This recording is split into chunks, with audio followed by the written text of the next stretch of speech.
अस्सलाम वालेकुम नाजरीन, मैं गुफरान बिन याकूब कासमी। नाजरीन, लोकसभा इलेक्शन के मद्देनज़र दारुल उलूम देवबंद ने लगाई सियासी नुमाइंदों से मुलाकात पर पाबंदी। दारुल उलूम देवबंद ने एक मरतबा फिर अपने साबिका ऐलान का इरादा करते हुए कहा कि दारुल उलूम देवबंद के जिम्मेदारान और यहाँ के उलमा लोकसभा इलेक्शन तक ना तो सियासी जमातों के कायदीन से मुलाकात करेंगे और ना ही उनके साथ तस्वीर खिंचवाएंगे।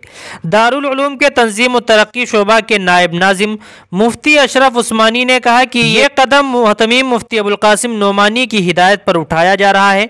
उन्होंने PTI से कहा कि मुल्क में करोड़ लोग दारुल उलूम देवबंद के फैसलों को मानते हैं।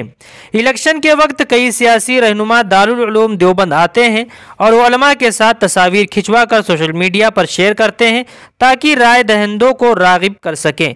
मुफ्ती अबुल कासिम नोमानी के मुताबिक दारुल उलूम देवबंद इलेक्शन के दौरान किसी भी सियासी जमात की तायद नहीं करेगा, क्योंकि हर शहरी को वोट देने का हक है और हर शहरी को मुल्क के मफाद में अपने हिसाब से वोट देना चाहिए। दारुल उलूम देवबंद ऐसा कोई कदम उठाना नहीं चाहता जो किसी मखसूस मजहब के राय दहिंदों पर असरअंदाज होता हो।